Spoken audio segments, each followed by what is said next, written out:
Hola, ¿qué tal? ¿Cómo estás? Un día más te doy la bienvenida a Metamorfosis y Vida con María Avalon, el canal en YouTube de Avalon Psicología y Espiritualidad, Escuela para la Evolución del Alma y Bessica Piscis Tours, viajes sagrados y conscientes. Hoy vengo con el capítulo 160 de este canal.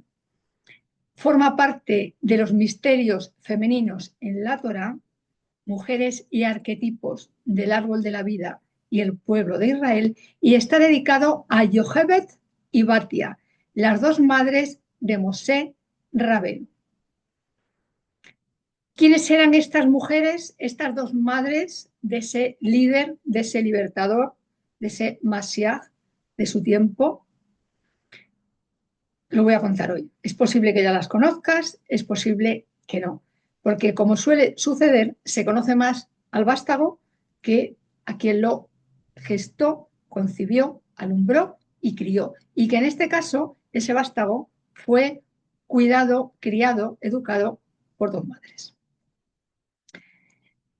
Eh, Estas dos mujeres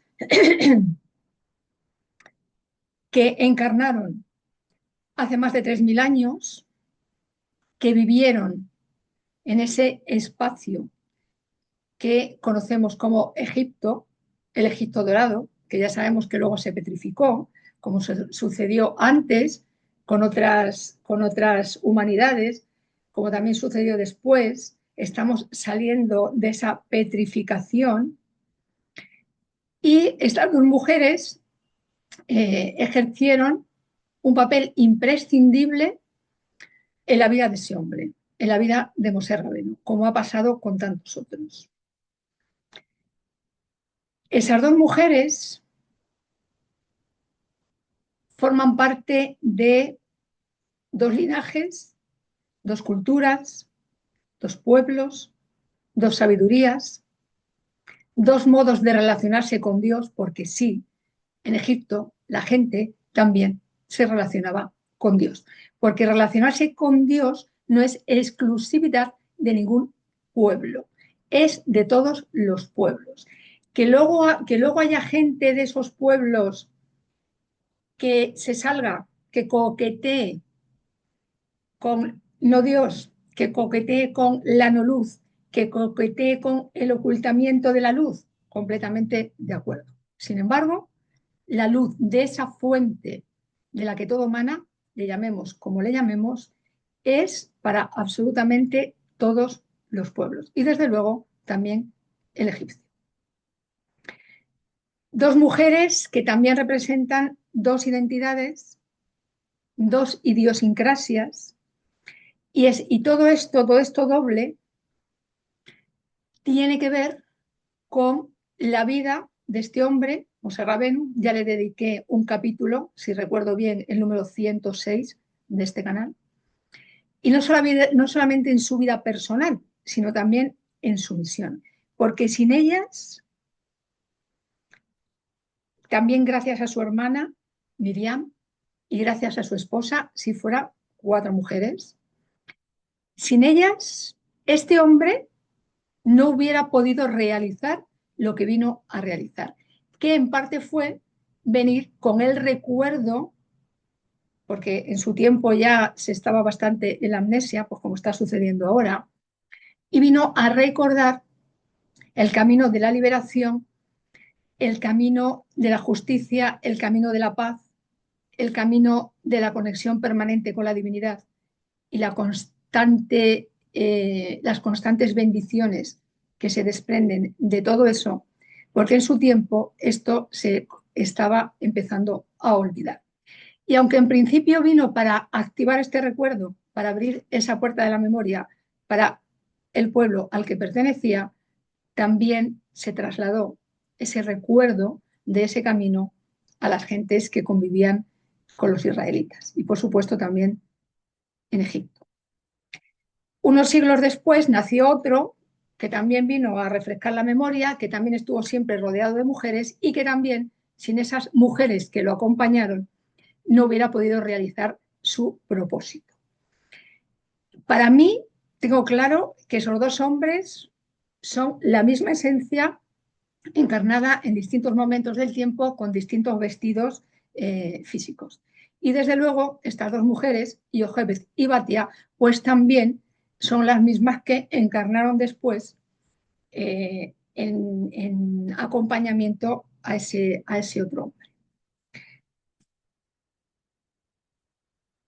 Para entonces, hace 3000 años, para después, hace 2000 y pico años, para ahora, ese camino de la liberación, esa salida de la esclavitud, es completamente vigente. Y por eso estas mujeres, estas dos mujeres, en concreto protagonistas de este capítulo de hoy, son imprescindibles de conocer en sus propósitos, imprescindibles de conocer en sus características, en su sabiduría, en su energía, porque vuelvo a decir, esa sabiduría, esa energía, esas características están en la base de ese artífice de aquel tiempo del camino de la liberación. Porque no solamente lo acompañaron, también sostuvieron, apoyaron y sustentaron a ese hombre con su presencia, con su propia evolución,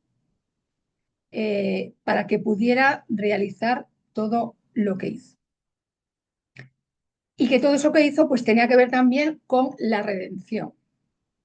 Estamos ahora en otro momento de redención. Y no implica que vaya a venir alguien concreto a redimir a todo el planeta, porque cada cual lleva dentro de sí esa semilla de la redención. Y cada cual ha de realizar ese propósito para que se extienda a todo el planeta. Gracias a que no se logró la redención en aquel tiempo, hace 3000 años, tampoco hace 2000 y pico años, se ha ido extendiendo esa redención que en principio era para un solo pueblo, se ha ido extendiendo y ahora es para todo el planeta. Y ahora la redención ya no es individual, la redención es colectiva. Y ya no hay un solo líder, un solo Mashiach, un solo maestro, un solo soberano, sino que muchas almas encarnan estos papeles para que esa redención colectiva pueda tener lugar. Para que haya una redención colectiva, obviamente, ha de haber una redención primero de cada una de las individualidades que forman esa colectividad, por lo menos un número suficiente para que ese número sea tan grande que a partir de ahí se extienda de una manera más grande y abarque a cada vez más personas. Yochebed y Batia, las dos madres de Moshe Rabenu. ¿Por qué y para qué dos madres? Y no solamente una. Bueno, pues lo voy a contar después del capítulo gratitud. Sí, no se me olvida el capítulo o la parte gratitud. Gratitud a la divinidad, gratitud a la madre tierra, gratitud a todo mi árbol genealógico, gratitud a toda la gente con la que de un modo u otro me relacioné y me relacionaré en esta experiencia de vida. Gratitud a ti por estar aquí, en este canal, por suscribirte, por dar me gusta, por compartir, por comentar. Y gratitud también a ti por visitar mis 3 sitios web y todas mis plataformas en Internet, que como están en la descripción del vídeo, no voy a mencionar aquí. Y por último, gratitud a mí misma por seguir teniendo ganas, alegría, disfrute, disposición para venir aquí a contar cosas con la esperanza de que sean útiles en alguna medida y en algún punto. Y dicho esto, Yochebed y Batia, las dos madres de Moshe Rabenu. Y voy a empezar hablando de la gematría y el significado de estos nombres. Yochebed, bueno, voy a mencionar que hay distintas versiones de quién fue la madre biológica y quién fue la madre adoptiva, porque una lo alumbró y la otra lo educó. Algunas fuentes dicen que la madre biológica fue Yochebed y la adoptiva Batia. Otras fuentes a la inversa, que Batia fue la madre física y Yochebed lo alimentó. Bueno, por hacer más sencilla esta entrega y porque en mi interior creo que está más cerca de la verdad, al 100% no lo sé, si en mi interior pienso y siento que está más cerca de la verdad, me quedo con la versión de Yochebed, madre biológica, Batia, madre adoptiva. Las dos son imprescindibles y aunque vengo a hablar de ellas hoy, porque son las protagonistas, va a haber una parte de esta entrega en la que voy a hablar de Moshe Rabenu y en esa parte en la que voy a hablar de Moshe Rabenu voy a explicar, voy a mostrar, obviamente desde mi punto de vista, cómo ellas dos están en él. La fuente que considera que Yochebed es la madre biológica y Batia es la madre adoptiva es la fuente hebrea, la tradición hebrea. Los esenios, por ejemplo, tienen otra opinión. Ya sabes, los esenios son un grupo de hebreos. No todos los hebreos eran esenios, no todos los esenios eran hebreos. Sin embargo, la comunidad esenia está estrechísimamente relacionada con la comunidad hebrea. Son inseparables. Y ahora sí, ya voy con la gematría. Yochebed, Yud, Bab, Haf, Bet, Dalet. Esto tiene un peso gemátrico de 42. 4 más 2, 6. 6 es el orden numérico y el peso gemátrico de la letra Bab, una de las que forma parte del tetragramatón, Yud, He, Vav, He, las fórmulas de las fórmulas. 6 es 3 por 2. 42 es el número de palabras que tiene el Aná Bejor, una oración importantísima en el ámbito cabalístico y también israelita. Según la tradición cabalística y judía, este rezo de 42 palabras es un nombre de Dios de 42 letras. Cada una, un nombre de Dios de 42 letras y ese nombre está dividido en 7 partes. Hay una frase para cada día de la semana. En los capítulos de este canal dedicados a los meses hebreos están cada una de esas frases del Ana Bejoa y el mes correspondiente. ¿Qué significa Yochebed? Yochebed significa honor o gloria de Dios. Hebed se puede leer también Kabed. La letra Haf y la letra Kaf es la misma letra.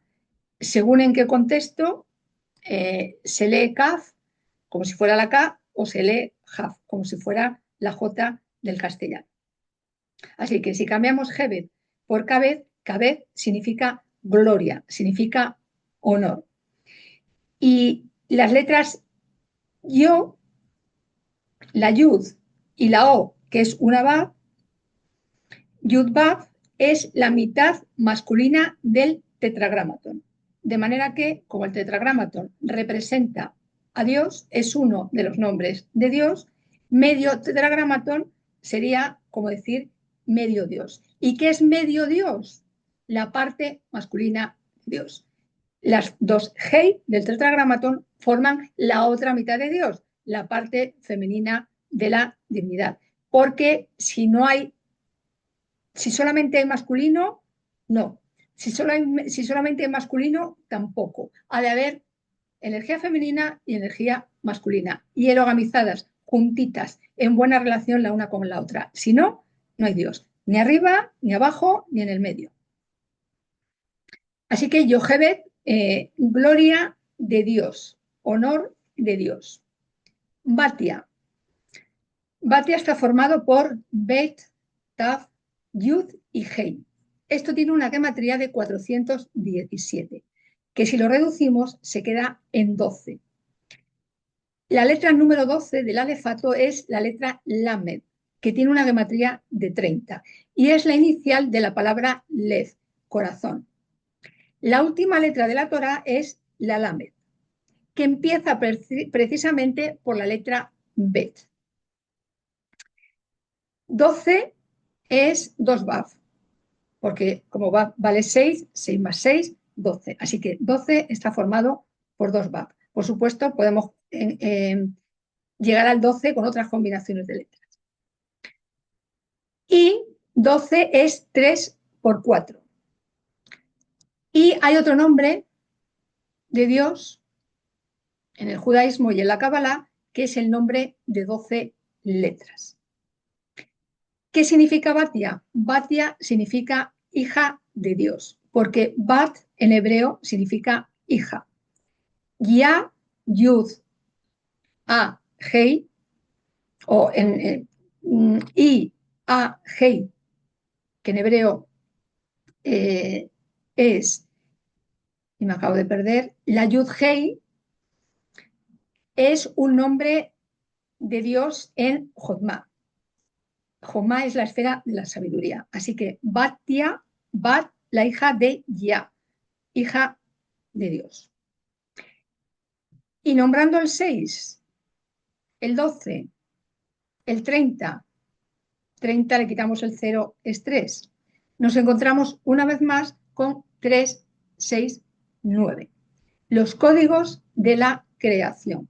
La Kabbalah de las 9 cámaras tiene que ver con esos 3 códigos de la creación. De manera que ambos nombres, hebreos, Yochebed y Batia, están relacionados con la divinidad. Así que en sus nombres ya nos queda muy claro a qué venían estas dos mujeres, cuáles eran los propósitos de estas dos mujeres, porque en el pueblo hebreo, como en todos los pueblos antiguos, el nombre que se ponía a una persona tenía que ver con su propósito de vida, tenía que ver con el propósito de su alma. En hebreo, nombre se dice Shem, y Shem está dentro de la palabra Neshama, que es alma. Ambas mujeres pertenecían a las jerarquías y clanes más destacados y elevados de sus respectivos pueblos y linajes. Terrestremente hablando, porque para mí está claro que en lo celeste, si no venían de la misma familia, si no venían del mismo linaje, seguro que estaban emparentadas. Y por eso en esa vida, aunque no fueran parientes físicas, parientes de sangre, eran parientes de misión. Y como las dos fueron madres de un caballero, pues indudablemente tengo clarísimo que las dos se relacionaban. Esos linajes a los que ambas pertenecían, en el caso de Yochebed, era la tribu de los levitas y en el caso de Batia era nada más y nada menos que la hija del faraón. O sea, no era una señora ahí egipcia, con todo el respeto y todo el amor a las señoras egipcias y a las señoras y señores de cualquier lugar del cosmos infinito. Sin embargo, esta concretamente, que estaba destinada a ser la madre adoptiva de semejante alma, de esa alma tan grande que era mitad ser humano, mitad ángel, pues tenía que ser alguien que le pudiera proporcionar no ya solo unos determinados conocimientos, una determinada sabiduría, sino también, otro punto importantísimo, la parnasá suficiente, es decir, el sustento económico suficiente para que este caballero pudiera dedicarse a estudiar lo que tenía que estudiar y tener el sustento material resuelto. Los levitas son los descendientes de Leví. Leví es el tercer hijo de Lea y Jacob. A Lea, Rachel, Silpá y Bilá también hay un capítulo dedicado en este canal y en esta línea de misterios femeninos en la Torá, que con este de hoy, si mis matemáticas están bien, este es el número 7. De manera que al pertenecer ambas a los grupos más destacados de su respectivo pueblo, sintoniza y sincroniza también con los propósitos que Moshe Rabenu tenía que realizar. Y desde luego hay en ellas, por eso digo que en lo celeste son parientes, en ellas hay más similitudes que diferencias, como sucede con todo. Similitudes porque todo nace de una misma esencia. Y diferencias porque esa esencia, en según qué plano, en según qué dimensión, en según qué planeta, sistema solar, etcétera, se manifiesta de una determinada manera. Y esas diferencias son las que a todos nos enriquecen. Y estamos ya en el momento de una vez por todas de trascender las diferencias y ver de qué manera a través de esas diferencias podemos seguir evolucionando y avanzando los unos con los otros, unos pueblos con otros. Porque de lo contrario seguiremos alimentando lo mismo que llevamos siglos alimentando y sabemos ya de sobra, por activa, por pasiva y por la del medio, que no funciona. Y esto va para absolutamente todos los pueblos, porque no hay un solo pueblo que esté elegido, no hay una sabiduría única, no hay una única manera de resolver las cosas. Porque creer esto también es idolatría. La idolatría no es solo construir o forjar ídolos y ponerse a adorar a esos ídolos. Hay muchas maneras de practicar la idolatría. Y esa de considerar que un solo pueblo tiene la verdad absoluta, la solución absoluta y la sabiduría absoluta es una manera de hacer idolatría. Y a quien tenga oídos que escuche, a quien tenga ojos que vea y a quien no, ya verá y escuchará en algún momento del tiempo y el espacio, porque nadie quedará sin ver y nadie quedará sin escuchar. Amén y gracias por adelantado. Bueno, ambas, madre biológica y madre adoptiva, estaban en un compromiso total con la continuidad de la vida. En una época en la que la vida, especialmente para los varones hebreos, comenzó a peligrar. Comenzó a peligrar porque el faraón, el papá de Batia, hizo un decreto para que los varones hebreos recién nacidos fueran asesinados.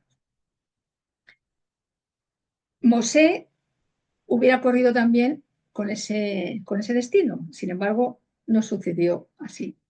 Incidiré en esto un poquito más adelante, aunque también hablé de ello en el vídeo dedicado a Moshe Rabenu y también hablé de ello hace 2 vídeos en el que dediqué a su hermana Miriam, sacerdotisa, chamana y profetisa del árbol de la vida y del pueblo de Israel.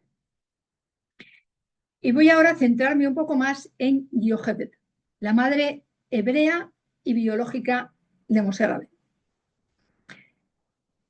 Pertenecía a la tribu de los levitas, ya lo he dicho, y era hija directa de Leví, ese tercer hijo de Lea y Jacob. Por lo tanto, era nieta de esta señora y este caballero. De la tribu de los levitas surgió la tribu de los Coanim, los sacerdotes y los sumos sacerdotes, sumos sacerdotes, en los que también había sacerdotisas y sumas sacerdotisas. Yochebed casó con Amram. Amram era hijo de su hermano Keat. Así que era su tía, era tía de su marido. Y esto roza el incesto, porque si bien en su tiempo estaba permitido que se casaran tíos con sobrinas, como sucedió en la historia de Abraham y Sara y Meinu, a la inversa, tía con sobrino no estaba permitido. Así que esa relación roza el incesto. Sé que dicen, como no había Torá, no se puede catalogar como incesto porque este tipo de relación fue expresamente prohibido en la Torá. Bueno, a mí eso no me vale. Lo digo con todo el respeto. No me vale porque antes de la Torá siempre hubo leyes. La Torá no ha sido la primera ley de vida, de buena vida, de vida verdaderamente humana que ha recibido el planeta Tierra. Así que, bueno, no voy a entrar en eso, no estoy aquí para juzgar. La verdad es que se casaron y ya está. Bueno, pues tenía que ser así. Pues ala. Luego vienen diciendo, es que los egipcios eran unos tal y unos cual porque se casaban estos con los otros. Y nosotros también. A ver, quien esté libre de transgresión, que tire la primera piedra. No seré yo quien la tire. Bueno, Yochebed nació a las puertas de Egipto. Se dice que ella fue la persona número 70 de quienes entraron en Egipto, todavía el Egipto dorado. Insisto mucho en esto, el Egipto dorado. Allí donde fue Yosef el Sadik, y gracias a que Yosef el Sadik llegó a Egipto y gracias a que tuvo la sabiduría y la inteligencia suficiente para guardar comida para el tiempo de escasez, sus parientes se alimentaron. Así que se dice que 70 personas de parientes de Yosef el Sadik entraron en Egipto. Yochebed fue la número 70, que nació a las puertas de Egipto. De ella se dice que fue la única que entró, vivió en Egipto, participó en la salida de Egipto y entró también en la tierra prometida, algo que ninguno de sus tres hijos, Miriam, Aarón y Mosé, logró. Si hacemos una contabilidad de años, una de dos, o esta señora vivió más de 200 años, o, que es posible, o sea, es posible, eh, esa es una de las posibilidades, y la otra posibilidad es que no viviera esa cantidad de años, sin embargo, su peso geométrico y su peso en todos los sentidos, y no estoy hablando de su peso físico, acompañó espiritualmente, metafísicamente, energéticamente, en sabiduría al pueblo de Israel. En cualquier caso, vivieron tantos años, Yochebed es una figura imprescindible para el pueblo de Israel y por eso la traigo aquí hoy, para el pueblo de Israel y para todo el planeta. Porque ya sabes que para mí el pueblo de Israel no tiene que ver con un territorio físico, que obviamente hay un territorio en el planeta que se llama así, sino que tiene que ver con un territorio metafísico, arquetípico, que reúne a quienes se sientan en sintonía con estas energías. Yochebed hizo la transición, es decir, como nació a las puertas de Egipto, de alguna manera nació en el límite, ¿no? Nació en una frontera. Una frontera es un lugar importantísimo. En una frontera es esa línea, ese punto en el que se relacionan. Sé que las fronteras todavía hoy se utilizan para separar. Sin embargo, en verdad, una frontera es un punto, una línea en el tiempo, en el espacio, en la energía, que une dos energías, valga la redundancia, que une dos territorios, que une dos cosas. Voy a decirlo así, en resumen.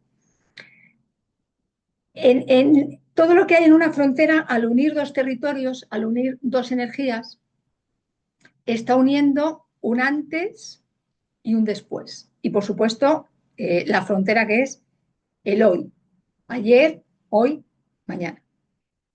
Y esa transición, esa frontera entre lo anterior a Egipto, antes de entrar a Egipto, el umbral, y ya la entrada en Egipto, las marca Yohebed. Y por eso se dice que Yohebed es la transición entre el libro Bereshit, que se suele traducir como Génesis, y el libro Shemot, que se suele traducir como Éxodo. Bereshit habla de la creación de individuos y arquetipos, mientras que Shemot habla de la creación de un pueblo y de una identidad común. Todavía estamos en las dos cosas, en la creación de individuos y en la creación de un pueblo y de una identidad común, de una conciencia y conciencia Aleph, de unidad, porque es la solución a todo lo que todavía nos queda por resolver, alquimizar, angelomorfosear en el planeta Tierra. Así que con Yohebed, por eso estas mujeres y todas sus compañeras de los capítulos anteriores y los que vendrán después, en eso confío, no solamente nos hablan de ellas mismas, de su tiempo, de su espacio, de su personalidad, de su esencia, sino que se convierten en arquetipos inspiradores para las gentes de hoy, porque no estamos hoy tan alejados de aquel tiempo. Así que Yohebed supone y representa el cambio de individuos a pueblo, de vidas particulares a vida colectiva, a vida en unidad. Vuelvo a decir, para que haya vida colectiva en unidad, primero tiene que haber vida individual, vida unida en mí, en ti, en absolutamente todas las almas. Los levitas fueron la única tribu de Israel que mantuvo las tradiciones de sus antepasados durante la permanencia en Egipto. Y Yohebed y Amram, como anteriormente Abraham se parecen, Amram y Abraham se parecen, y Sara y Meimu fueron líderes espirituales del pueblo hebreo en el Egipto de aquel tiempo. Se dice que vivieron en Egipto 210 años. ¿Vivió Yohebed tantos años? Si nació a las puertas de Egipto, vale, voy a considerar que nació en ese primer año de estancia en Egipto. Estuvieron 210 años en Egipto. Salieron de Egipto, anduvieron 40 años por el desierto. 200 más 10 suma, 200 más 10, ¿no? 210 más 40 suma 250. ¿Vivió Yohebed 250 años? Bueno, no se sabe. En cualquier caso, ella es piedra angular y fuerte fundamento para su pueblo y para quienes hoy queramos aprender, recordar de su sabiduría. Yohebed y Amram tuvieron 3 hijos. Los he mencionado antes, voy a mencionarlos otra vez. Miriam, la primogénita, Aarón, el primer hijo varón, y Mosé, el segundo hijo varón y el tercero, el más pequeño de los 3. Por el mérito de estos 3 grandes, el pueblo hebreo bebió, comió y estuvo protegido durante su travesía por el desierto. Bebió gracias al pozo de Miriam. Comió gracias al maná que bajaba por Mosé. Y estuvo protegido gracias a las nubes naves de gloria por parte de Aarón. Si digo nube, tengo que decir nave. No puedo y no quiero dejar de decirlo, porque esta novia, el parecido entre nube y nave, tengo tan claro que eso que en ese tiempo se llamaban nubes eran naves, que lo tengo que decir. Porque ya es hora lo he dicho, lo vuelvo a decir hoy, lo seguiré diciendo, ya es hora de dejar de mirarnos el ombligo terrestre y de empezar a pensar, sentir, hacer, hablar, vivir en estelar, galáctico y cósmico, porque eso es lo que somos, estrellas del cosmos infinito, encarnadas de vez en cuando como seres humanos y también en otras dimensiones, en otros planetas, en otros sistemas solares de otras maneras. Yochebed era partera y estaba al servicio del faraón, del papá de Batia. Así que era una empleada del faraón. Ganaba dinero realizando su servicio, que está genial, porque el dinero es energía divina como cualquier otra. Y hay que sustentarse de alguna manera, hay que comprar el alimento, hay que comprar los vestidos. Esto para quienes todavía consideran que la energía del dinero es negativa y trae problemas. No, lo que trae problemas no es la energía del dinero. Lo que puede traer problemas es en qué gasto yo, en qué empleo yo, mejor dicho, que gastar, porque nunca se gasta, se emplea. ¿En qué empleo yo los billetitos, las moneditas? El oro, la plata, lo que sea, porque en cada momento se ha utilizado como dinero un sistema. Así que como era partera, también era chamana, como lo era su hija. Y como era líder espiritual de la tribu de los levitas para todo el pueblo, pues obviamente también era sacerdotisa, como lo era su hija primogénita y sus dos hijos varones.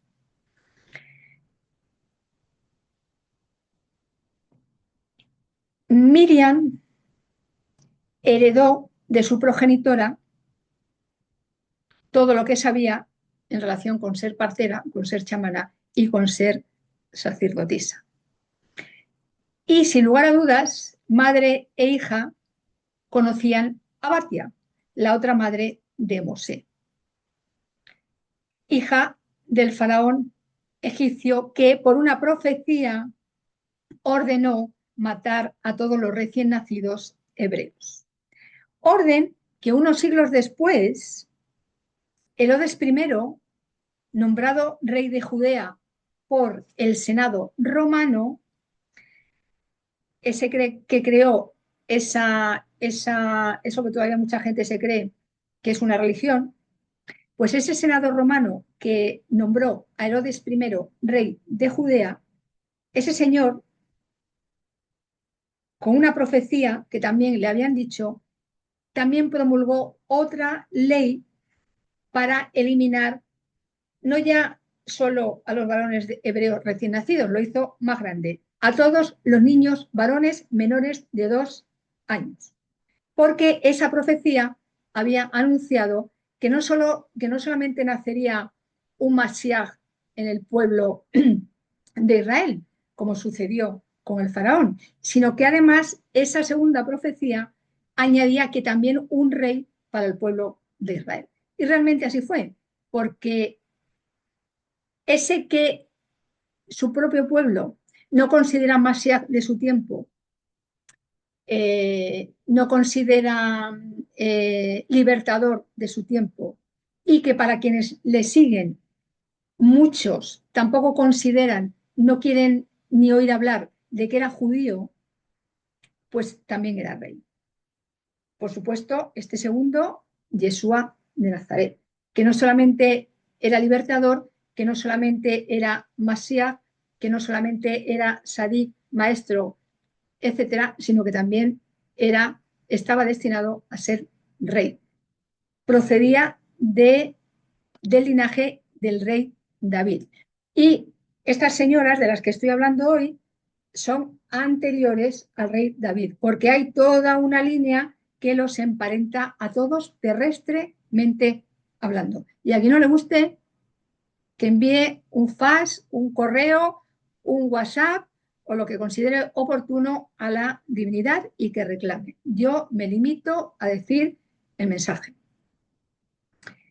Un mensaje con el que obviamente vibro, porque si no vibrara, ¿qué sentido tendría estar aquí compartiéndolo? Ninguno. Yochebed y Ambran se divorcian para no tener más hijos varones y que corran esa suerte de ser asesinados. Sin embargo, se vuelven a casar. La tradición dice que en ese nuevo casamiento tuvo un papel importante Miriam, la primogénita, aunque solamente tenía 6 años o 7 en aquel tiempo. Dicen que Miriam llamó al orden a sus padres, mucho más a su padre que a su madre, diciéndoles que ellos, al divorciarse, estaban haciendo algo mucho más grave que la ley promulgada por el faraón, porque el faraón mandó matar a los niños, a los varones. De las niñas no dijo nada. Sin embargo, el no tener más hijos también condenaba a muerte antes de nacer, a las mujeres. Entonces parece ser que esa reflexión de la niña les hizo entrar en razón y se volvieron a casar. Y después de ese segundo casamiento nació Mosé. Se dice que Mosé nació a los 6 meses de edad y que estuvo oculto en su casa hasta que cumplió los 9 meses. En esto incidiré después cuando hable de Batia. Esas dos parteras egipcias que estaban al servicio del faraón, Sifra y Púa, Yochebed era Sifra, Miriam era Púa, desobedecieron las órdenes del faraón. Obviamente, Batia también desobedeció la orden del faraón. Desafiaron esa ley y por eso se dice de ellas, sobre todo se dice de Yochebed y de Miriam, yo lo hago extensivo a Batia, se dice que eran madres de sacerdotes y de reyes. Y, esto lo digo entre comillas, se establecerá una casa para ellas, cierro las comillas.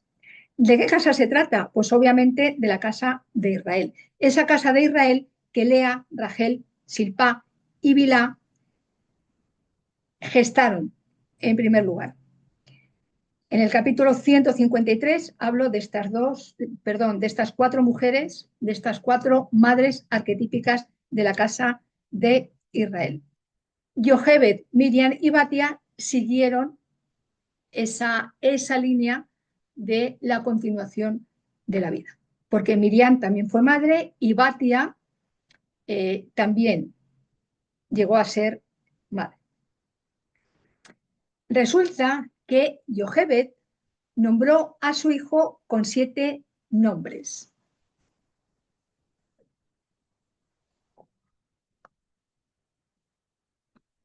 Y con ninguno de ellos ha perdurado hasta el día de hoy.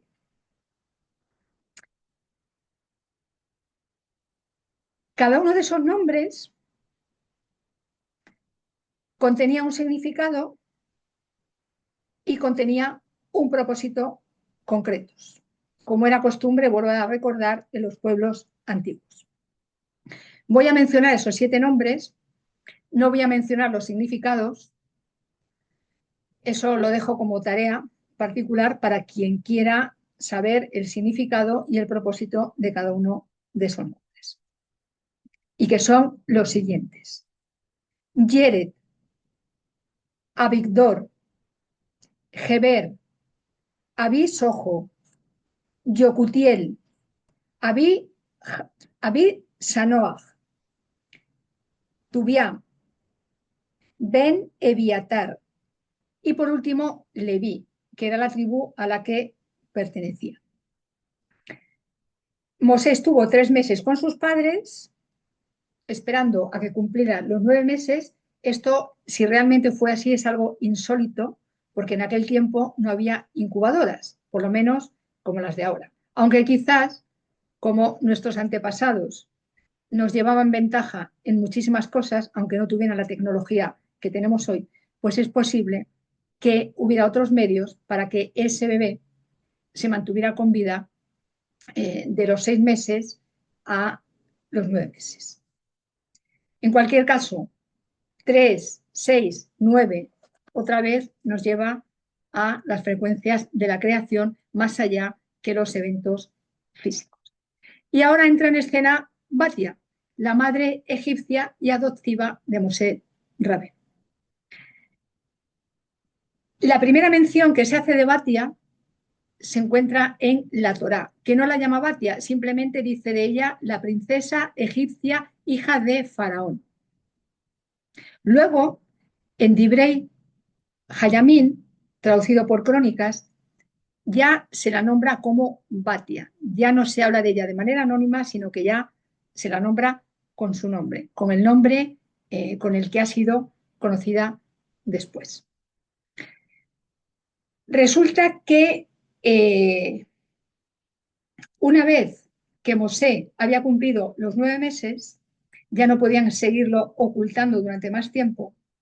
Entonces, Yochebed, Amram, Miriam, Aarón, urdieron un plan. Y el plan era depositar a Mosé en una canasta, colocarlo en el Nilo, con la esperanza de que alguna mujer egipcia lo encontrara, se compadeciera de él y lo criara como su hijo. Hicieron todo esto, hicieron la canasta, lo colocaron en un lugar determinado del río Nilo. Claro, no sé si has estado en Egipto, el río Nilo es, no sé si es el más grande del planeta, creo que el más grande es el Amazonas, sin embargo, es de los más grandes, es muy caudaloso, un río larguísimo, y claro, colocar ahí una cestita con un bebé dentro, pues los riesgos de que el bebé fuera tragado por las aguas, pues era inmenso. Lo colocaron, claro, la divinidad siempre está al tanto, el plan divino siempre se cumple, y lo colocaron en un lugar del Nilo que en teoría era menos caudaloso, menos peligroso, etcétera. Bueno, Miriam estaba al tanto de su hermano pequeño. Y entonces Batia, que iba todos los días al río Nilo a bañarse, porque en aquel tiempo no había duchas en las casas, ni siquiera en los palacios, iba al Nilo a bañarse. Bueno, pues siempre iba acompañada de sus sirvientas, amigas, compañeras y tal. Y entra en las aguas del Nilo y oye un llanto. Entonces mira en dirección al llanto, vio una canasta y le pidió a sus sirvientas que fueran a buscar la canasta. Todo el mundo conocía la prohibición de Faraón. Todo el mundo conocía que muchos de los varones hebreos eran colocados en canastas en el río, porque como Yochebed y Miriam, parteras de Faraón, desobedecieron las órdenes, muchos bebés varones continuaron con vida. Entonces, seguro que algunos de ellos, muchos de ellos, fueron depositados en canastos en el río con esa esperanza de ser librados de una muerte segura. Porque claro, si eran asesinados en el momento de nacer, ahí la muerte ya estaba asegurada. En el otro caso, existía la posibilidad de que pervivieran, y seguro que muchos pervivieron criados por madres egipcias que, como no eran princesas, pues no trascendió. Entonces, como todo el mundo conocía el edicto y la prohibición de Faraón, ninguna de las sirvientas ni amigas de Batia quiso ir a coger la cesta, y además le advirtieron: oye, el faraón, que además es tu padre, ha prohibido esto. Bueno, le importó un pito, o sea, lo digo así, en lenguaje mariábalo. Como nadie quería ir a buscar la cestita, vale, muy bien, no pasa nada. Que no quiere ir nadie, ya voy yo aquí, ya que estoy yo, para ir a buscar la cesta. Bueno, pues eso fue lo que hizo. Ella cogió la cesta. Abrió la cesta y vio al niño. Se dice que Mosé, que nació Sadí, que nació iluminado, resplandecía por todos los poros de su piel. Y en cualquier caso, se apiadó de él y dijo, como que a la sirvienta, a las compañeras otra vez: pero chica, ¿tú qué haces? ¿Estás loca?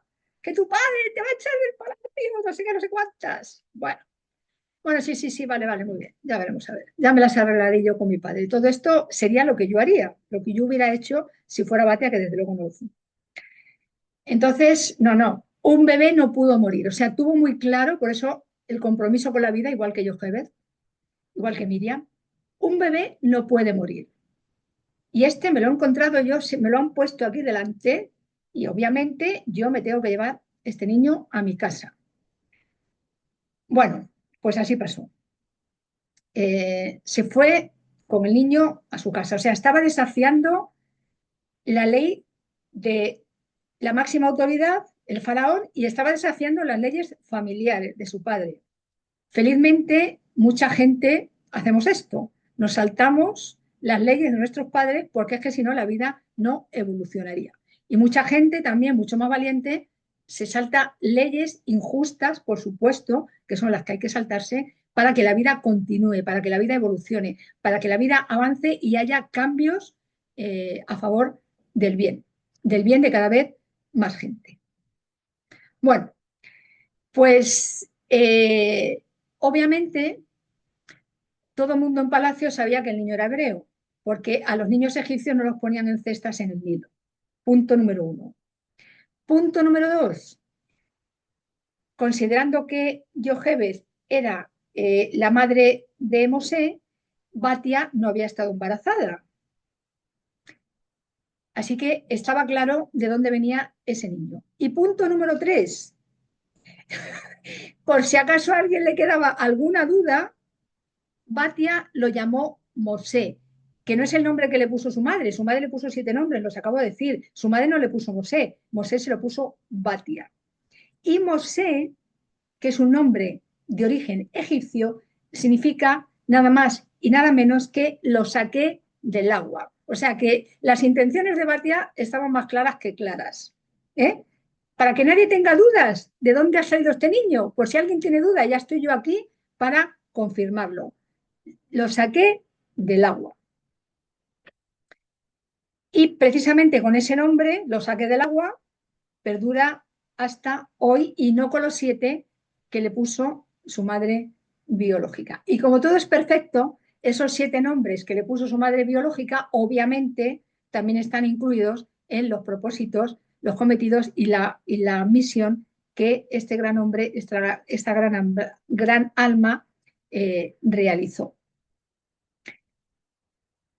Así que, como Batia se saltó las reglas en todos los sentidos, en el sentido de autoridad, en el sentido político, en el sentido social, en el sentido familiar, fue compasiva, humanitaria y solidaria con un bebé que no era de su raza, que no era de su pueblo, que le importó un pito, le importó que el bebé viviera y por eso su compromiso con la vida fue más fuerte, sin mirar tampoco qué consecuencias podría tener para ella dada su posición social, el hacer esa transgresión. Y aquí también quiero partir una lanza en favor del padre de Batia, que no se sabe su nombre, simplemente se llama Faraón. Porque Faraón, que había promulgado lo que promulgó, consintió que este bebé creciera en su palacio. Y no solamente creciera en su palacio, bueno, podía haber dicho, bueno, venga, vale, que se quede el niño que se quede con las sirvientas. No, no, no. Se quedó en el palacio y se convirtió en príncipe de Egipto. Que por cierto, hay una película que se llama así, Mosé, príncipe de Egipto. Y esa película hace honor a la verdad, porque durante unos cuantos años fue príncipe de Egipto. Ignoró cuál era su verdadero origen. Bueno, resulta que Batia no había estado embarazada, por lo tanto no tenía leche para alimentar al bebé. Bueno, hay otras mujeres que aun habiendo estado embarazadas tampoco pueden alimentar con su leche al bebé por X motivos. Hacía falta una nodriza, hacía falta alguien que amamantara al niño. Y como Miriam estaba allí al tanto, pues cuando vio que Batia había cogido al bebé y se había ido al palacio con él, otra también, otra valiente, otra decidida, otra que transgredió las órdenes, se fue al palacio y le dijo a Batia, mira, si quieres, yo conozco a una mujer que puede amamantar a este bebé. Y Batia le dijo, sí, sí, sí, estupendo, genial, llámala por favor y dile que yo le pagaré por sus servicios. De manera que Jochebed no solamente amamantó a su propio hijo, lo crió con su propia leche, sino que también cobró por ello. Es decir, cobró por un servicio que estaba prestando a la hija de Faraón. Como todo tenía que estar oculto, por lo menos entre comillas, pues todo esto tiene sentido. Claro, no le iba a decir, oye, es que es mi hijo, porque entonces ya se hubiera puesto todo en evidencia. Y ya sabemos que los grandes seres que vienen al planeta Tierra, el misterio forma parte de su vida. Y sin ese misterio, pues probablemente su historia, su propósito, su misión no tendría tanta gracia. Bueno, en cualquier caso, yo tengo claro, bueno, Jochebed estuvo 3 años amamantando a Mosé, porque en aquel tiempo se amamantaba a los niños durante 3 años, y yo tengo clarísimo que no eran una asalariada Jochebed y la otra la que pagaba el salario, Batia. No. Yo tengo clarísimo que las dos se ocuparon de Mosé. A ver, que Jochebed no le dijo quién era, bueno, hasta ahí lo acepto.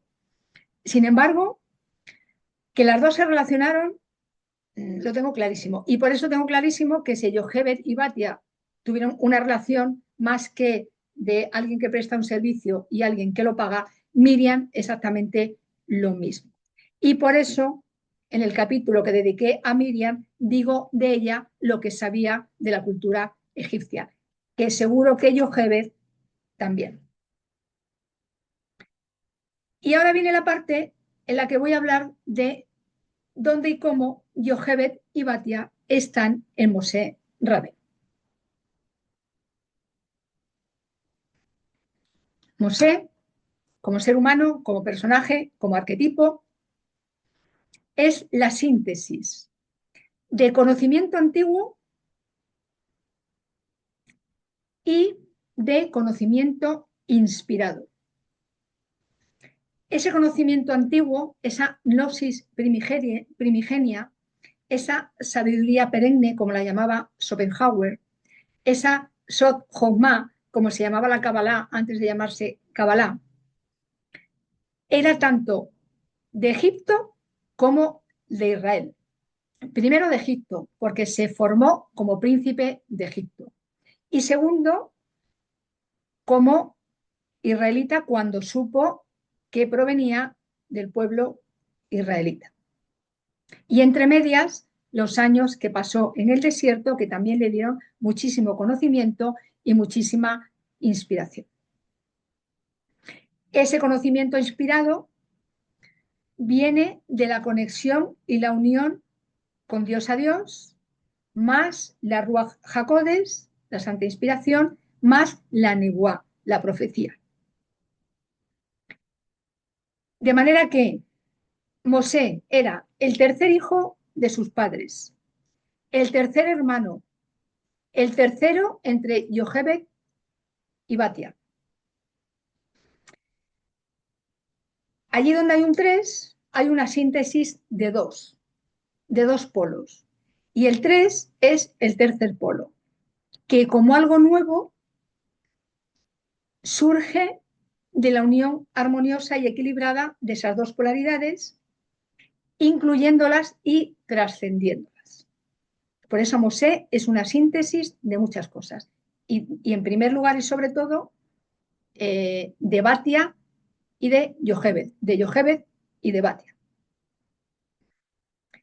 Porque Jochebed y Batia fueron dos fuentes, dos tetas, de las que bebió y mamó de una físicamente, de las dos metafísicamente, Mosé Rabén. Y, por supuesto, también de las fuentes y la teta israelita y egipcia e israelita. Y desde luego también con Sumeria, Asiria, Atlantis y Sirio, Pléyades, Orión, Arturus, porque nos tenemos que ir, lo vuelvo a decir, lo vuelvo a recordar, a las estrellas. Origen de todos los orígenes. Ahí está la noxis primigenia, esa que yo llamo Sofía, la parte femenina de Christos, Sofía. Y esa noxis primigenia, que viene de la fuente, una, se va actualizando, transformando, materializando y va dando lugar a distintas sabidurías con distintos nombres en distintos lugares del planeta. Sin embargo, el origen es común. Y de muchas de esas sabidurías, pasado el tiempo, se van creando dogmas, religiones, etc. Y poco a poco se va desvirtuando la gnosis original. Y a esa gnosis original, en según qué lugares, en según qué momentos, se le va dando distintos nombres, como por ejemplo el Islam, el judaísmo y el catolicismo. El Islam tiene detrás la gnosis sufí. El judaísmo tiene detrás la gnosis cabalística, que es la gnosis cátara, que es la gnosis esenia, y también egipcia. Y el catolicismo, aunque se suele llamar cristianismo, tiene detrás también esa gnosis primigenia que después se fue transformando en otros nombres. Porque, y lo voy a decir con los nombres con los que todavía se las conoce, a esas religiones hegemónicas. Cristianismo, catolicismo, islam y judaísmo tienen un padre común, que es Abraham. Y luego tienen dos madres. En el caso de Israel, Sara y Meinu. En el caso de Ismael,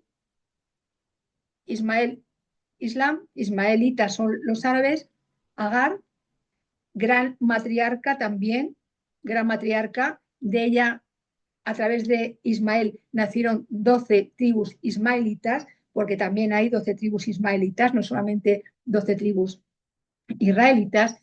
Y eso que se llama cristianismo, catolicismo, esa gnosis de que los esenios conservaron y los cátaros conservaron.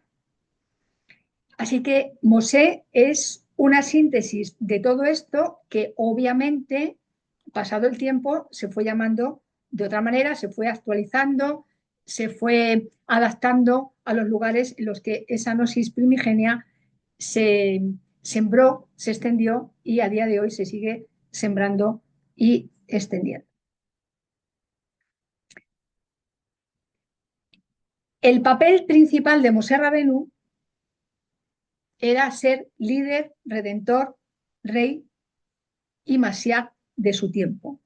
Vino a recordar la memoria, vino a abrir el pozo del olvido para que la gente de su pueblo comenzara a recuperar lo que había dejado en el olvido de sus antepasados. Eso que vino a hacer en su tiempo no se logró. Esa redención, esa era mesiánica, de la que él era un avatar, no se logró. Y no se logró no porque él no estuviera en las debidas condiciones, no porque él no hiciera su labor, sino porque el pueblo no estaba a la misma altura espiritual, energética, de frecuencia, de sabiduría que su líder.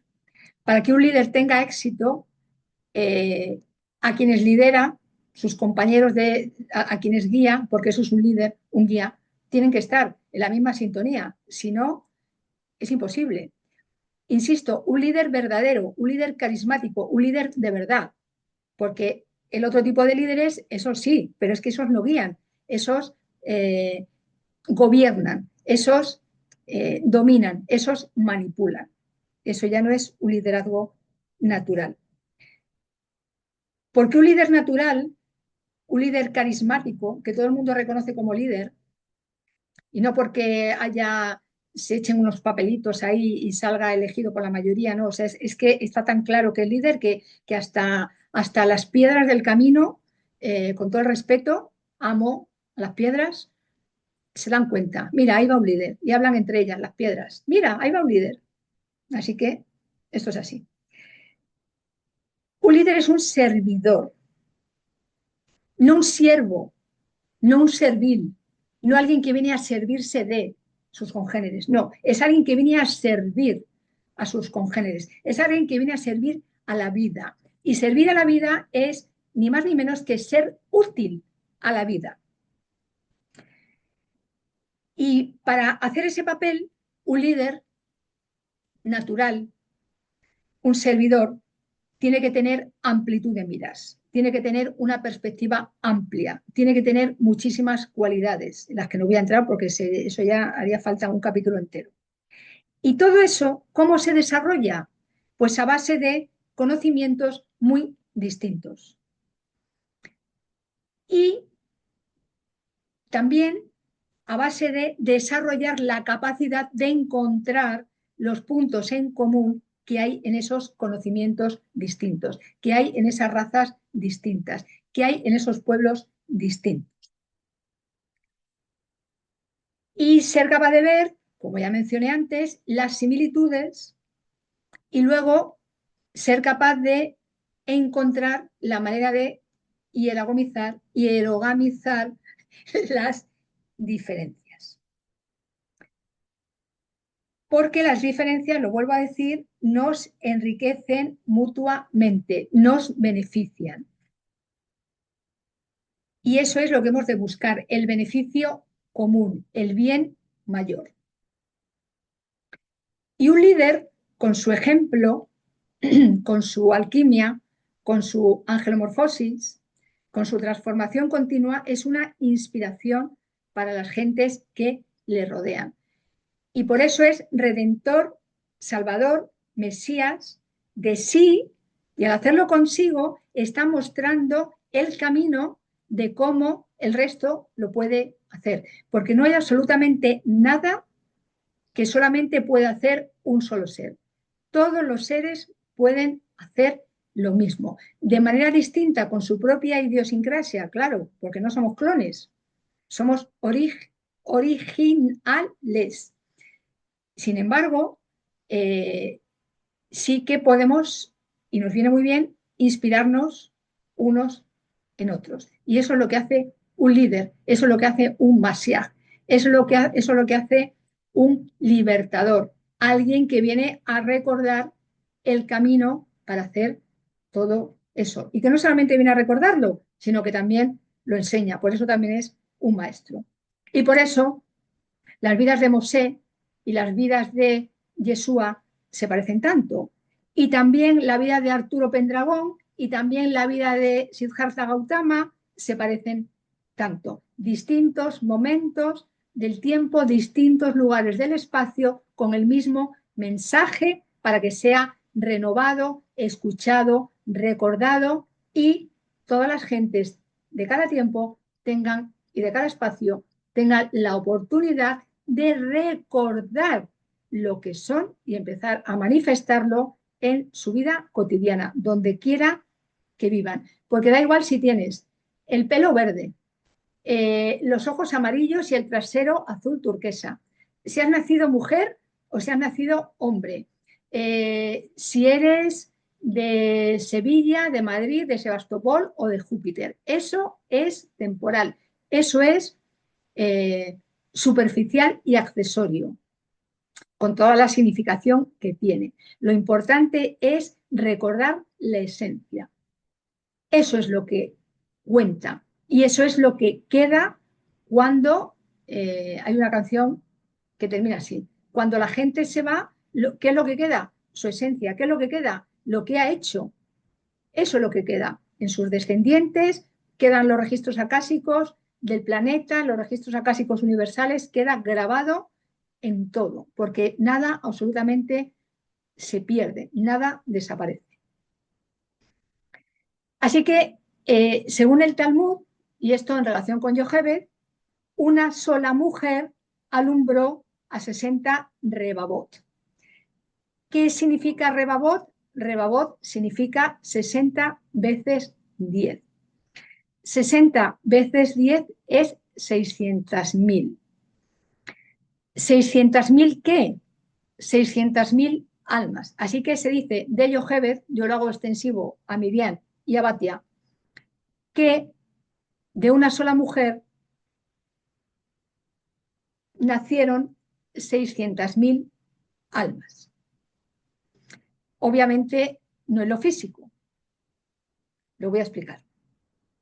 Y para explicarlo me tengo que ir mucho más atrás en el tiempo. Me tengo que ir a la época de Adán Arisón, el primer hombre. Resulta que Adán Arisón vivía en Ejad, vivía en unidad, en Gan Eden. La palabra Ejad suma 13.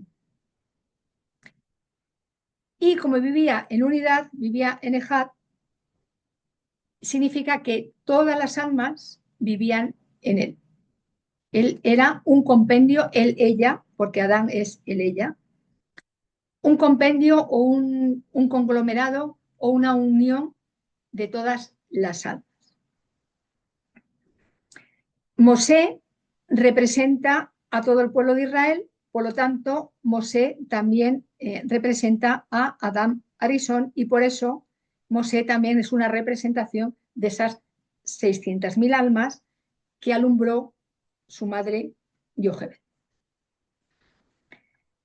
Cuando Adán Arisón desobedeció, otro desobediente, la orden que le había dado Dios de no comer del árbol del conocimiento del bien y del mal, esa unidad que era Adán se fragmentó. Y se dice que se fragmentó en 600.000 trocitos, en 600.000 partes, en 600.000 almas.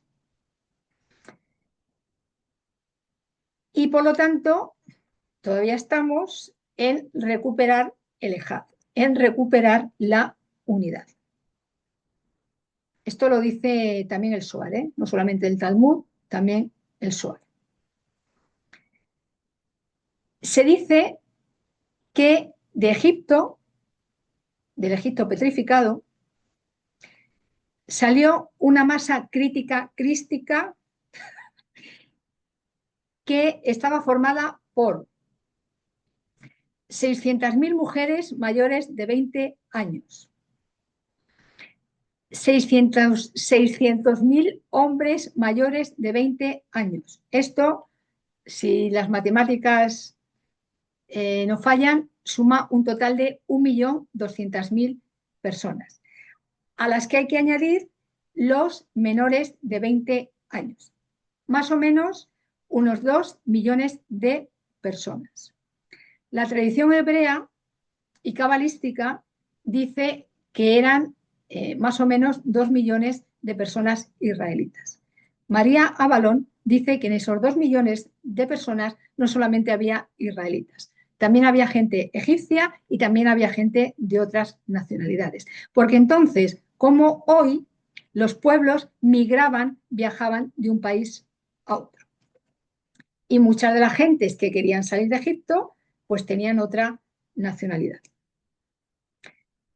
Con la salida de Egipto, lo que supuso la salida de Egipto, que no fue fácil, la elevación espiritual que lograron durante los 49 días de la cuenta del Omer y la recepción de la Torá por parte de Mosé en el monte Sinaí, provocó que se realizara el Tikkun de Adán Arisón. Es decir, provocó el Ejad, la unión de esos 600.000 fragmentos en una unidad común que era todo el pueblo que en aquel momento estaba en el desierto y que ya había salido de Egipto. Y digo Adán, no digo Adán y Jabá, porque Adán Arisón era andrógino. Adán y Jabá vinieron después. 42 días después de la recepción de la Torá, vino la forja del becerro de oro. Así que, ¿qué pasó?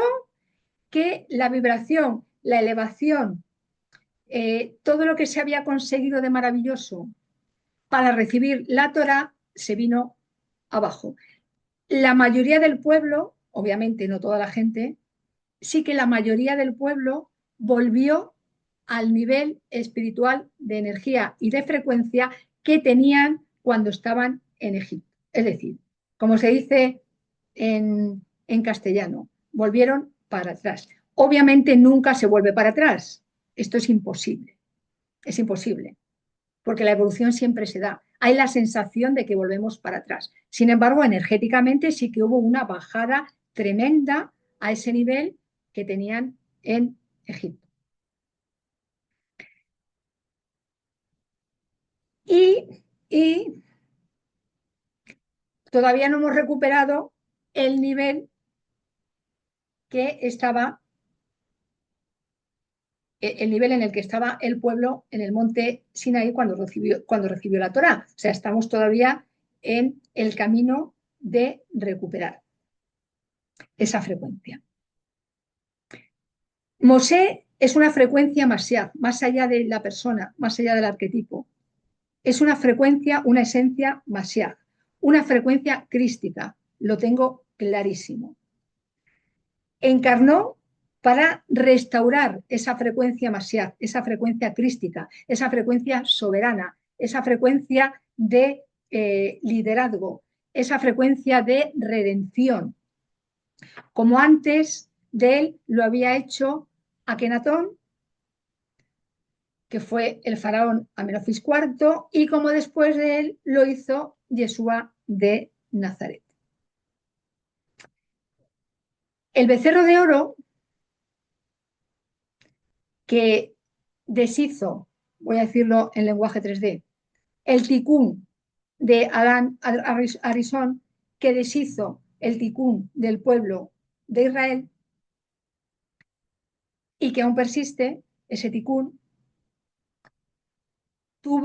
siempre todo tiene una gracia, siempre todo tiene un regalo, siempre todo tiene una bendición.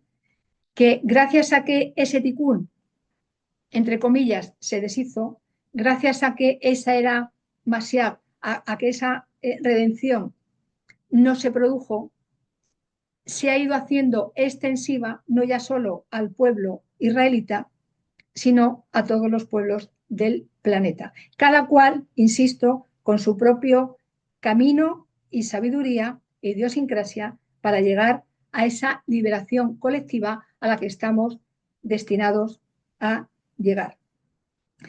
Y cuando lo logremos, serviremos como nunca antes al bien mayor.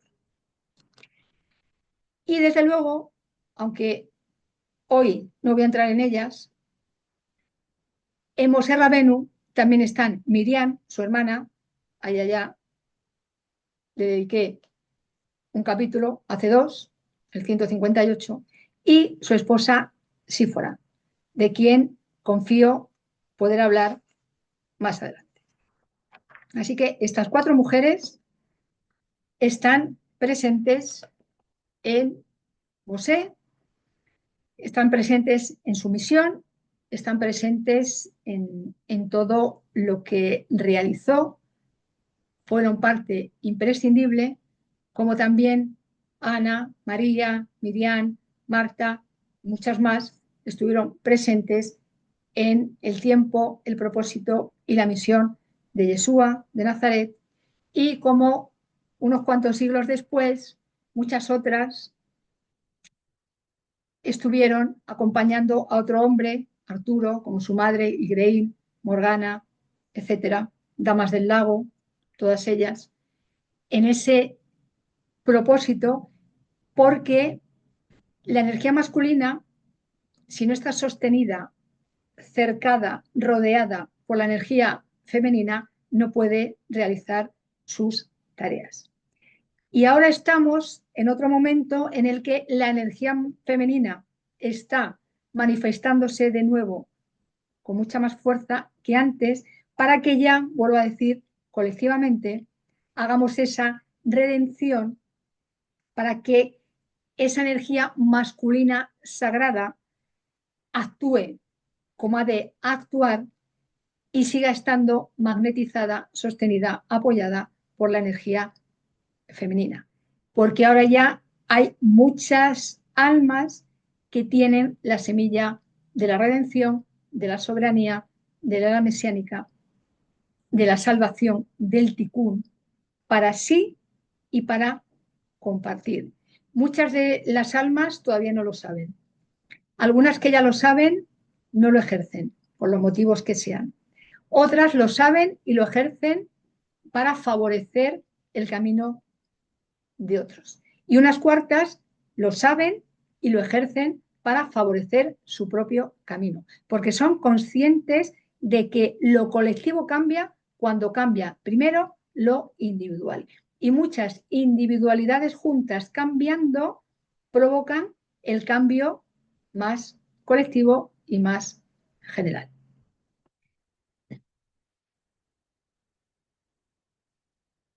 Y por último, hoy voy a mencionar en qué partes del árbol sefirótico de la Kabbalah están Yochebed y Batia.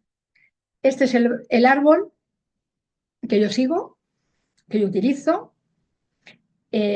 Así que lo que voy a decir está basado en esta configuración de árbol, que dicho sea de paso, es una configuración que surgió en Península Ibérica, en Gerona, allá por el siglo XII de la era común, porque Península Ibérica tiene un papel inmensamente importante en la Kabbalah. Península Ibérica fue judía durante muchísimo tiempo. Península Ibérica fue árabe durante muchísimo tiempo. En Península Ibérica vivieron muchos otros pueblos de muchos otros lugares del planeta. Y toda esa sabiduría, todo ese conocimiento está en esa parte del planeta, como en otras partes del planeta hay otras. Sin embargo, en Península Ibérica se dan una síntesis de muchísimos pueblos que, hasta donde yo sé, no se da en otros lugares. Y si estoy confundida y tú tienes información que corrija esto, por favor, ponte en comunicación conmigo, porque yo siempre estoy deseosa de saber y de salir de la ignorancia. Vuelvo a recordar que el árbol de la vida es una representación del espíritu esencia, es una representación del alma, es una representación del cuerpo físico y es una representación de la divinidad. Y en este árbol sefirótico hay, aparte de esferas, aparte de senderos, hay tríadas, conjuntos de sefirot que se relacionan entre sí por los senderos que las unen. Obviamente, hablar de una esfera, hablar de un sendero, hablar de una tríada es contar la mitad de la historia, porque como el árbol es una totalidad, como el árbol es una unidad, Yochebed y Batia están en todo el árbol. Sin embargo, si hay unas partes destacadas por sus características, por el papel que ejercieron en la vida y en el propósito de este gran libertador, encajan de una manera más potente con unas sefirot que con otras y con unas tríadas que con otras. Y son las que voy a mencionar ahora. Primera tríada, la tríada del temple de ánimo, que está formada por, a ver, me lo sé, pero lo voy a mirar porque cuando estoy aquí contando, salgo de la memoria y se me puede olvidar. La tríada del temple de ánimo está formada por Netzach, Hod y Yesod, los senderos 16, 17 y 19. Es esta. Netzach, Hod, Yesod. Esta es la tríada del temple de ánimo. Otra tríada relacionada con Yochebed y Batia es la de la conciencia moral, Geburá, Gesed y Tiferet, senderos 8, 9 y 11. Geburah, Gesed, Tiferet. Y la tercera, y ya digo, no son las tres únicas, sin embargo, sí son las tres que voy a mencionar aquí, la tríada de la memoria. Tiferet, Netzach, Hod. Senderos 13, 15 y 16. Netzach, Tiferet, Netzach, Hod. Eso es, esta de aquí. Esta de aquí. Con sus senderos correspondientes. Ya sabes, hay vídeos en este canal sobre las letras hebreas, que son las inteligencias que comunican a través de los senderos unas sefirot con otras. Y ahora voy a mencionar de estas tríadas qué sefirot son las más potentes en Yochebed y Batia. Desde luego también en Mosé, puesto que él es la síntesis y el heredero de la sabiduría, la energía y la frecuencia de sus dos madres. La primera que voy a mencionar es Netzach. Netzach es la esfera por excelencia de Moshe Rabbeinu. El patriarca arquetípico de Netzach es Moshe Rabbeinu. Netzach es la mitad de la profecía. La otra mitad de la profecía es la esfera Ot. Y Aarón, su hermano mayor, es el arquetipo por excelencia de la esfera Ot.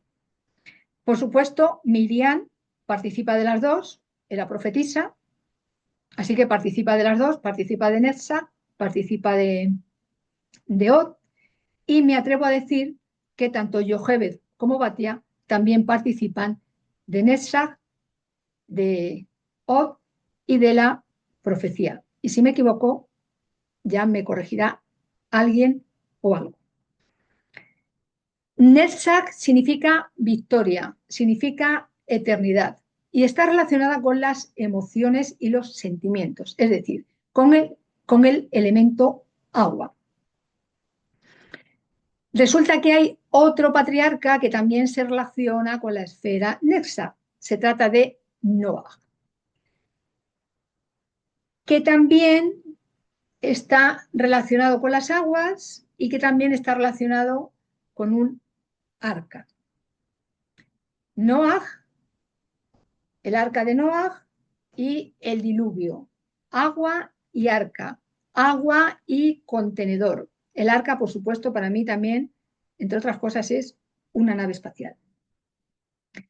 Y Mosé, río Nilo y cesta. La cesta más pequeñita que en un arca. En el arca de Noah se dice que iban una pareja de cada una de las especies que había en el planeta en aquel momento. En la cesta de Mosé solamente iba Mosé.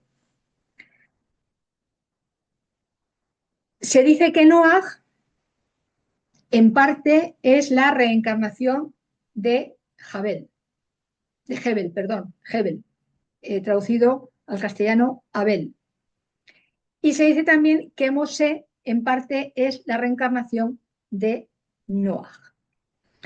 Porque si bien Noah nació sadik, nació puro, nació circuncidado, nació iluminado y era grato a la divinidad y obedeció en todo a la divinidad, solo se ocupó de salvarse él, su familia y las parejas de especies que había en ese momento en la Tierra. No se ocupó de transmitir nada a sus hermanos, a sus congéneres. Sin embargo, Mosé va un paso más allá y tiene la conciencia de unidad. Ya no solamente se ocupa de su familia, sino que también se ocupa de su pueblo, se ocupa de más gente. Por lo tanto, en parte, Mosé realiza el tikkun de Noah. Y Mosé no solamente obedece a la divinidad, también se enfrenta a la divinidad y la cuestiona. Porque varias veces que Dios a Dios le dijo a Mosé que iba a destruir al pueblo israelita porque ya estaba hasta los mismísimos de su desobediencia, cada vez que Dios a Dios le decía eso, Mosé le decía, pues si haces eso, a mí me borras también de tu libro, porque yo no quiero estar en un libro en el que no esté mi pueblo. Así que si los condenas a ellos, si los eliminas a ellos, a mí el primero. Claro, ante ese cuestionamiento, esa desobediencia civil a la divinidad, ese atrevimiento, porque es lo que quiere la divinidad, que nos atrevamos a desobedecer y a plantarle cara, a decir, oye, mira, que sí, que sé que eres la divinidad, que sé que me has creado, pero esto me parece injusto y te lo tengo que decir, porque si no te lo dijera, no sería digno hijo, en el caso de Mosé, no sería digno de ser llamado tu hijo. No sé si esto Mosé se lo dijo o no. Si yo fuera Mosé, que desde luego no lo fui, se lo diría. Porque es lo que yo hago con aquello que me parece injusto. Entonces, si lo hago yo, que ni por asomo, que estoy que estoy, yo qué sé, que soy la punta de la punta de toda esta gente tan grandiosa, pues cómo no lo iban a hacer ellos, que venían ya con todo puesto para dejar bien plantada la semilla del cambio. Pues es impensable que no lo hicieran. Así que eso Mosé eh, lo hace de más en relación con Noah. Obviamente todo va evolucionando. Hasta los sadiquín tienen que evolucionar. Hasta los seres perfectos tienen que evolucionar. Bueno, Yocheved y Batia, por su relación con Netzach, por su relación con las aguas, Yocheved tuvo un hijo dentro de sus aguas, Batia sacó a un hijo adoptivo de las aguas, transmitieron esa inteligencia emocional a Mosé. Las esferas Netzach y Hod, precisamente en el ámbito psicológico, tienen que ver con la inteligencia emocional. Las aguas tienen que ver con la vida. El Nilo, el río, todos los ríos en general, los mares en general, las aguas tienen que ver con la vida. Entonces, Mosé estuvo dentro de unas aguas, el cuerpo de su madre, estuvo en otras aguas más grandes, el río Nilo, y Batia lo sacó de ahí y lo educó en sus costumbres de origen, en sus costumbres egipcias. Y además como si realmente hubiera nacido de ella, como un heredero real. Mosé y las aguas son inseparables, porque además de todo esto que he dicho,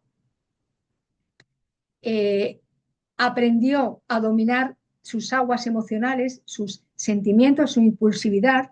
Se dice de él que no entró en la tierra prometida porque era muy impulsivo. A ver, por favor, ¿en serio? No. ¿Que era impulsivo? Sí. ¿Que era un hombre con un temperamento muy fuerte? Claro, es el Adalid de Netzach. Y Netzach es eso. Sin embargo, también supo domar esa impulsividad y también supo convertirse en el líder que llegó a ser. Porque no se trata de negar lo que somos, se trata de trascenderlo, de llevarlo a un nivel superior. Y además es maravilloso que incluso los maestros más maestros de todos los maestros, cuando encarnan con un vestido humano, les pasan cosas humanas. A mí eso me parece espléndidamente hermoso y maravilloso. Y la grandeza no está en ser perfecta de la cuna a la tumba, no. La grandeza está en superar la imperfección y llegar a ser lo que eres. Porque llegar a ser lo que eres, esa imperfección también te da mucho de sabiduría, de conocimiento. Así que bienvenida la imperfección siempre y cuando seamos capaces de trascenderla. O sea, no la imperfección así, ala, pues como todo está muy bien, ala, venga, ya está. No, no, eso no.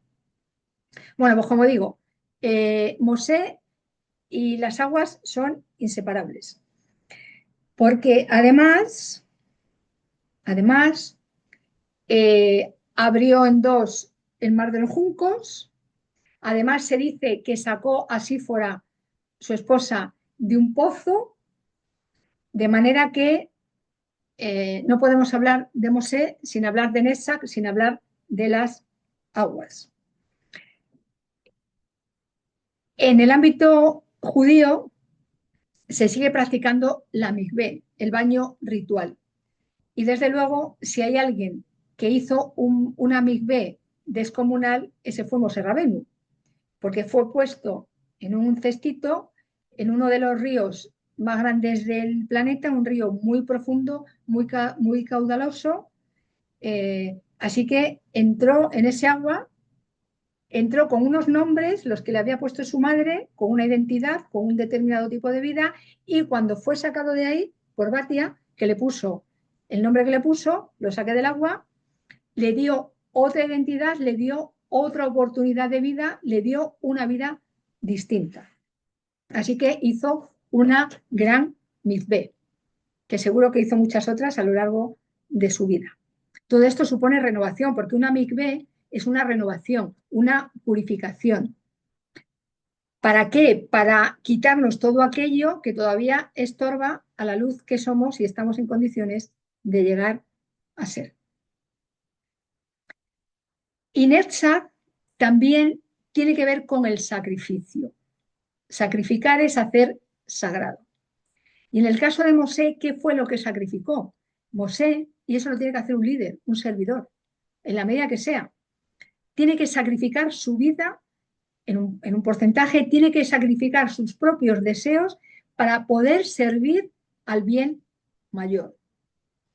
Y ese servir al bien mayor fue dejar de ser quien era y liderar la salida de Egipto del pueblo israelita, liderar la travesía por el desierto hasta que desencarnó, salir de la comodidad de su palacio, como también hizo Siddhartha Gautama, aunque en el caso de Mosé, a diferencia de Siddhartha Gautama, salió del palacio de Faraón y de Batia porque había matado a un capataz egipcio.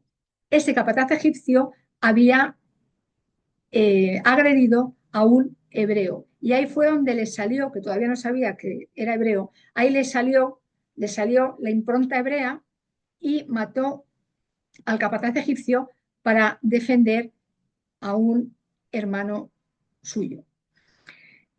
A raíz de eso huyó, no fue al palacio, huyó y estuvo vagando, se dice que 40 años por el desierto.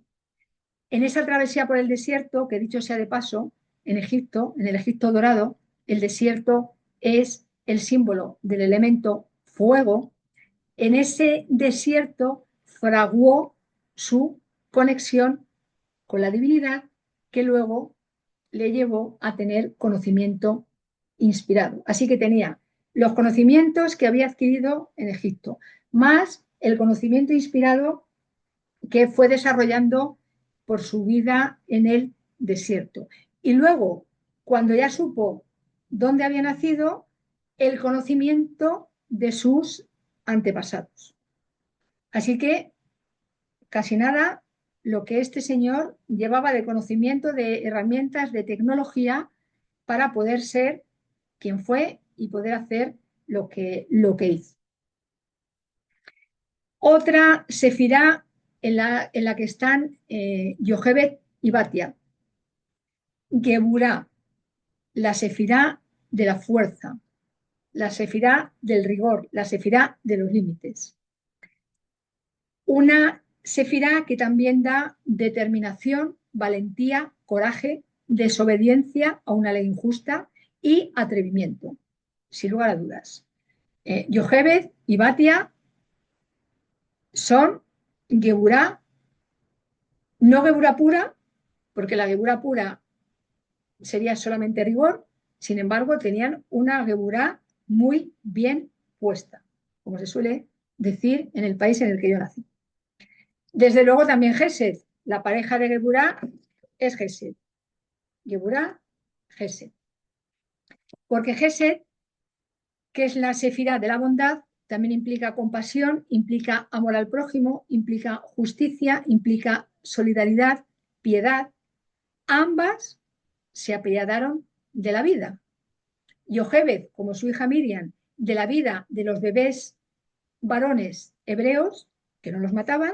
Al contrario, se dice que los embellecían, se dice que cuando habían nacido les trataban de tal manera que se reían mucho, esto sobre todo lo hacía Miriam, y que o sea, no solamente no les causaban un mal, sino que ellas, claro, que eran sacerdotisas, que eran maestras, que eran chamanas, además de parteras, pues les trataban de tal manera que los bebés tenían como un chupinazo de vida extra después de salir del cuerpo de sus madres.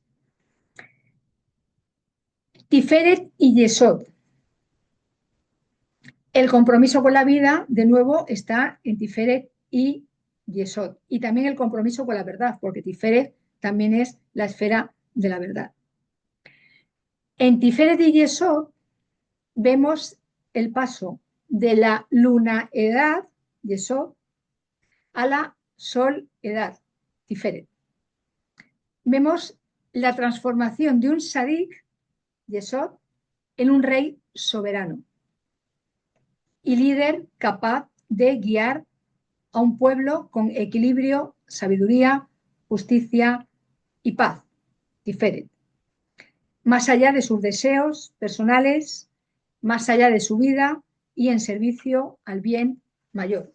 Tiferet, el sol central del árbol, el sol central de este sistema solar, el sol central de esta galaxia, es la esfera regida por el sol.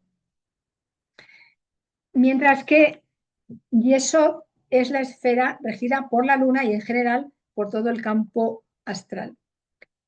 Yesod es el campo de la personalidad y de la madre, por lo de la luna, y Tiferet es el campo o el ámbito del self, de la individualidad y del padre por el sol. Aquí está el niño, aquí está el adulto. Así que Yesod, que en principio está relacionado físicamente con Yochebed, porque fue la que le parió, fue la que parió, la que alumbró a un sadik, seguro que ella también era sadeket, ese hombre que nació como sadik, como Netzach, de abajo arriba, primero está Netzach y luego está Yesod. No, lo he dicho al revés. De arriba a abajo, primero está Netzach y luego está Yesod. De abajo arriba, primero está Yesod y luego está Netzach. Ese paso de Yesod a Netzach es gracias a Batia, porque Batia fue la que le sacó del agua y la que le dio esa nueva vida, esa nueva oportunidad de seguir vivo para poder realizar sus propósitos y sus tareas. Y Tiferet, que es la esfera del sol, la esfera del self individual, la esfera de la personalidad adulta en el sentido espiritual de la palabra, la persona madura, es también la sefirá en la que se produce esa conexión con lo superior, que estaría representada por Keter, y es también la esfera de Yesod, cuando se llega, perdón, la de Tiferet, cuando llegamos a Tiferet, nuestra luz se empieza a hacer mucho más palpable. Ya no es la personalidad la que domina la vida, es el self, es la esencia la que dirige la vida. Y por eso se dice que Mosé no solamente nació iluminado, sino que también era un ser iluminado físicamente. Se dice de él que tuvo que usar velo durante una gran parte de su vida, porque era tal la luz que irradiaba su rostro que podría cegar a quienes le veían. Y también este paso de Yesod a Tiferet explica que si bien no fue realmente rey en el sentido habitual de la palabra, sí fue soberano de su vida y sí dirigió, guió, todavía no había llegado la época de los reyes, pero sí hizo ese papel de dirigente, gobernante de su pueblo. Así que tiene sentido esa relación de Batia y Yochebed con Tiferet y por supuesto también con Mosé. Típico de Tiferet, típico de ese cambio, de ese nuevo grado de evolución, es el cambio de nombre. También le sucedió a Jacob, también le sucedió a Abraham, también le sucedió a Sara y también le sucedió a Mosé, que fue llamado de 7 maneras por su madre, Yesod, y que conservó después el nombre que le dio su madre adoptiva y es por el que todavía le conocemos hoy. Siempre que hay un cambio de conciencia, a ver, no siempre hay un cambio de nombre, sin embargo, es común que un cambio de conciencia lleve a un cambio de nombre. Y ese cambio de conciencia también tiene que ver muchas veces con un cambio de propósito. Aunque nacemos con un propósito determinado, es posible que el alma, llegado a un determinado momento de su vida, cambie de propósito o añada un propósito al propósito de origen. Y eso también implica un cambio de nombre.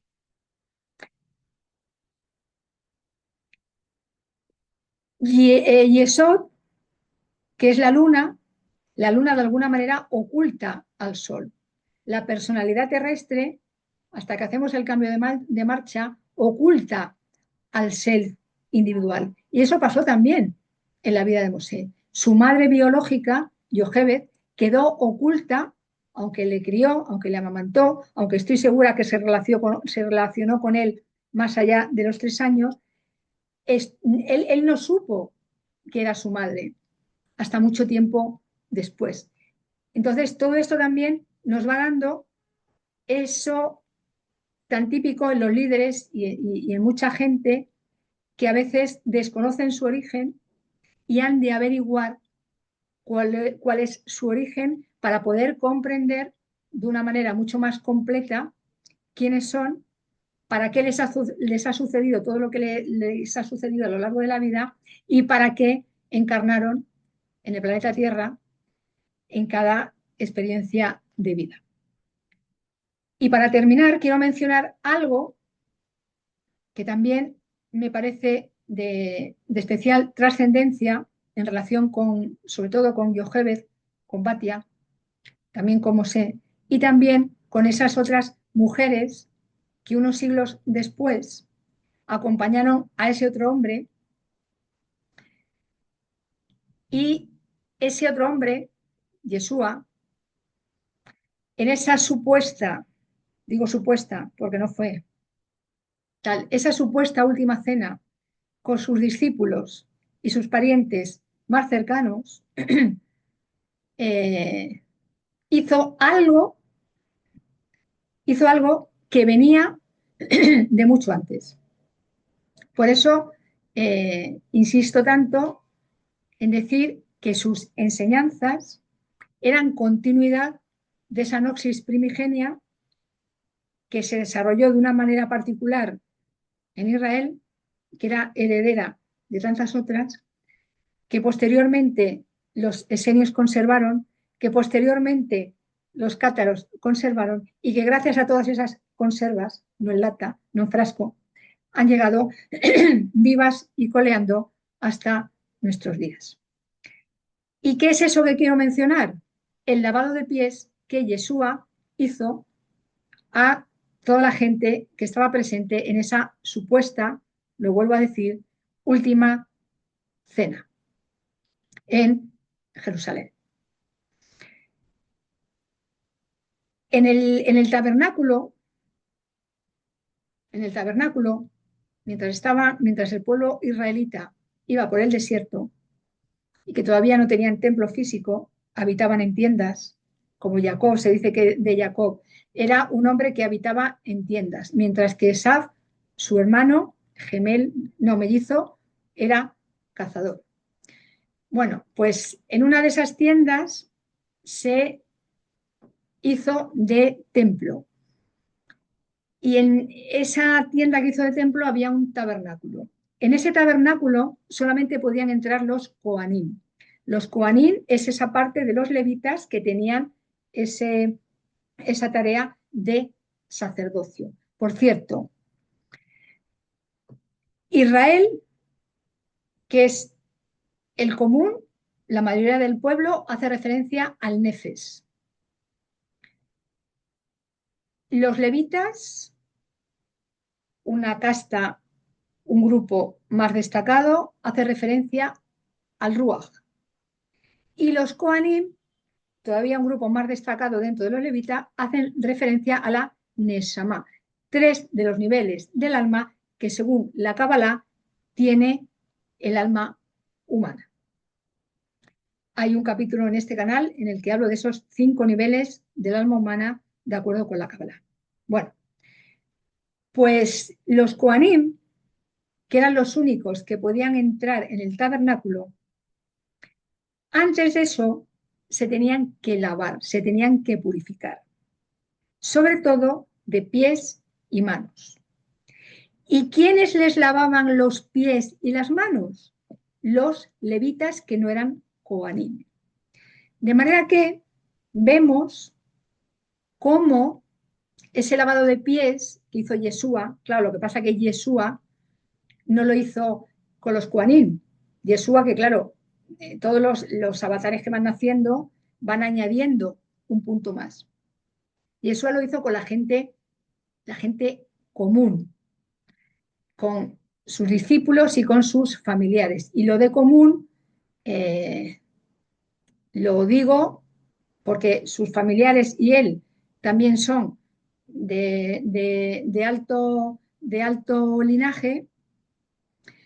Sin embargo, lo hizo con gente que aunque le seguían, aunque seguían sus enseñanzas, aunque eran sus discípulos y sus discípulas, no tenían todavía el grado de evolución que tenía él, que tenían Miriam, María, Ana, José, Joaquín, Marta, Lázaro, etc. Entonces, él fue un punto más allá en ese reconocimiento de que la divinidad está en todo. Y de hecho, muchos de los discípulos decían, pero ¿cómo, maestro? ¿Tú me vas a lavar los pies a mí? Como diciendo, a ver, tú que eres el maestro, el líder, el que trae, el que nos está enseñando esto, me vas a lavar los pies a mí, que no soy todavía eso que tú eres. Y precisamente Yeshua decía, no, bueno, no lo eres ahora, pero en algún momento del tiempo lo vas a ser, porque esto que hago yo lo vais a hacer. Y no se refería solo, por supuesto, al lavado de los pies.